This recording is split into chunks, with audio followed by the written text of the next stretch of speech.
Students, I hope you all are doing well. Students, today we are going to start our next chapter, which is unit number 7 by Robert Frost. The title of the poem is Mowing by Robert Frost. Students, you know that Robert Frost is the poet of nature. He loves to talk about natural beauty. Students, as you can see in the picture that the worker is busy in the act of cutting down the grass with his long scythe. Students, pre reading questions are: do you like gardening? Yes, we all like gardening because gardening is a healthy activity. It gives us inner satisfaction and it also makes us happy. Does the title of the poem reflect its theme?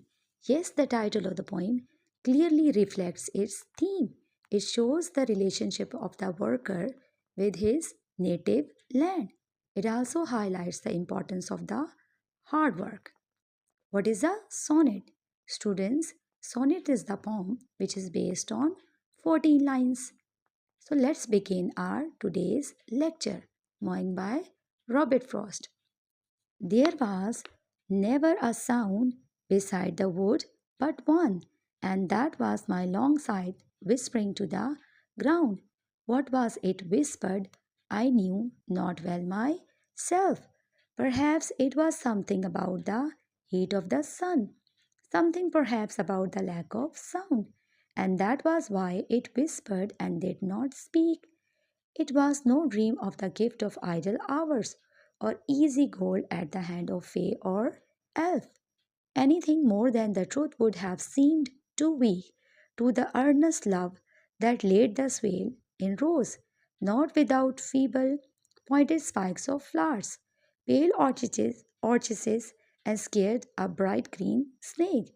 The fact is the sweetest dream that labor knows.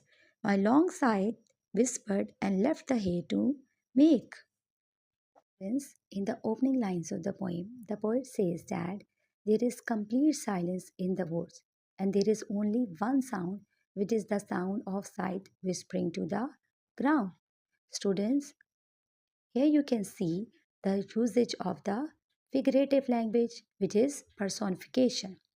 Personification is the technique in which the qualities of living things are given to non living things, like whispering is the human quality which is given to sight. In the next line, he raises a question and he says that what the sight whispered, and then he says that he himself is unaware of this thing. He does not have any idea about that. He speculates that maybe sight is complaining about the warmth of sun, or maybe it is complaining about the lack of sound.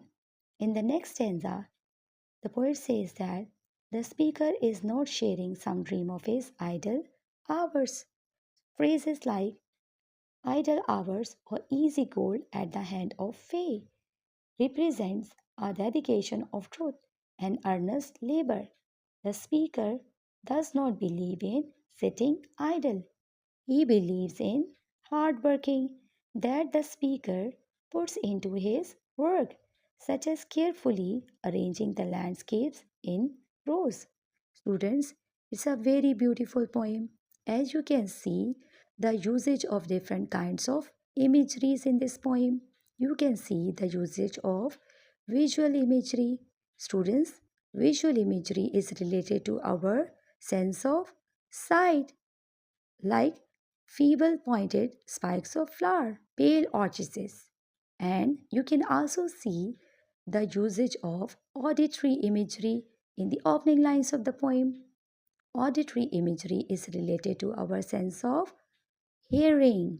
That's all for today. Thank you.